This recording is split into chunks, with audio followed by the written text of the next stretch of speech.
So as you can see, we've started detailing the engine now. Now the gearbox bell housing is all back together. We've started stripping the block down, attacking it basically with a wire brush, getting all the surface rust off it, and then giving it a fresh coat of Hammerite black enamel. Obviously I've not done around the inlet manifold because that's going to have a gasket on it and I don't want anything to interfere with that. I've also painted the rocker cover, just done it in silver.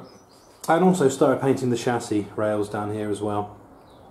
They were already primed in this white paint. I've gone over that with a wire brush as well, just to get any of the loose stuff off. To be fair, it's actually held on pretty well. I thought it would come off very easily, but it's not. It's actually adhered very well. So we're just going to attack it with a wire brush, get the worst of it off, flat it back a little bit, and then obviously get our Hammerite on there as well. Get all this chassis back to black. So once I've got all the engine all painted up, got the chassis rails done, then I can start tackling the wheels, suspension, all the associated parts as well. Yeah, this Hammerite paint is very, very nice, I'll be honest. Gives it a nice, shiny, semi-metallic finish. So I'm going to carry on and get the rest of this block painted.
Right, so with all the painting done for the minutes, we're going to now get this rear wheel off.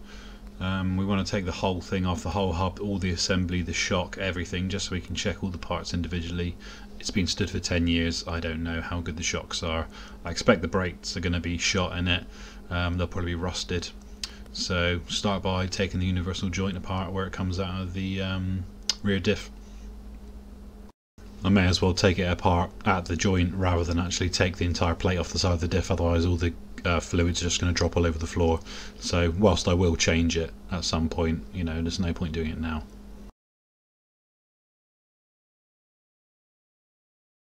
So that's those 4 bolts out of that universal joint. So we'll now take the bolt out of the top of the shock.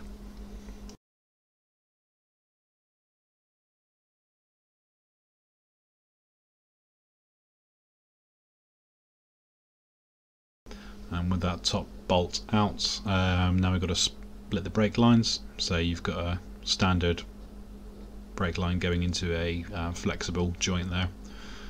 And this was rusted up pretty good. I had to zap it with WD and then keep turning it forward and back trying to get it to come off. It did not want to come off at all.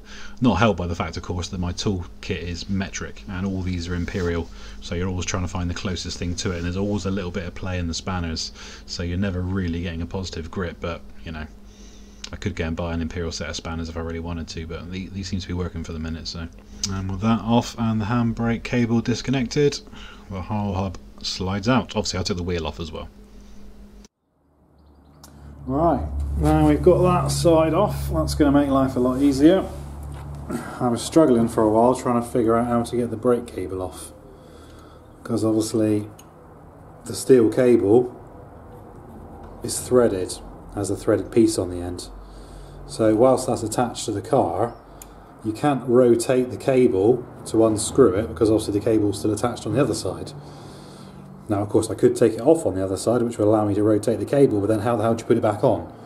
Unless you have to rotate both sides at the same time. Anyway, I sat here for a while thinking about it, and then suddenly realised there was one small pin with a split pin through it, holding it to the back of the drum. So yeah, take the split pin out, it came straight off.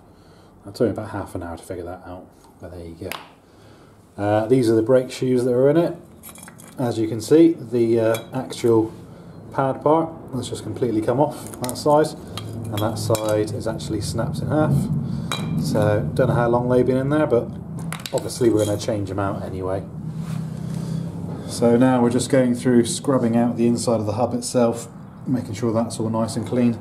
The bearing seems absolutely fine. It rotates, there's no play in it, so that's absolutely fine. The brake cylinder, I can't get it to move yet, so that's probably seized up, so I'll have to give that a bit of a jiggery pokery. And we're just giving it a good zap with oil and then give it a scrub out. And then once I've got all that working, I can then actually work on the parts on the back, get all these scrubbed down, cleaned up. The brake lines are okay, these flexible hoses look reasonably new, so they're okay. So that's one less thing to worry about. In fact, the actual brake lines on the back appear okay. There's no visible damage on them, so I think they'll be absolutely fine, which is, again, that's one less thing to worry about. So yeah, order some new brake shoes. We'll get some new bushings for the shocks. They don't appear too bad, to be fair. It's a 2-piece bushing. It just pushes in from one side. That side appears okay. Well, sorry, that side is the better side. And on the top, obviously that one's been malformed a little bit, and the other side's okay. So I'm guessing for the few quid the bushings are going to be, we'll just swap them all out. And there's a bushing inside the leaf spring arm there as well. Again, looks okay from the outside, not even sure how that comes out. I'm guessing you just punch it out, but again, I'll have a look at that in due course. So yeah, so that's one side taken off. Give that all a good clean out, get some new shoes on it, put it back together, and do the other side.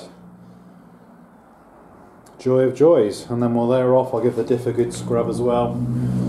I've disconnected it at the universal joint there because that made more sense than actually unbolting it from the diff itself, because then I'd have to obviously empty the diff, refill the oil, etc. Which I'll do anyway, but obviously I don't want to take it off and then have it all drop all over the floor.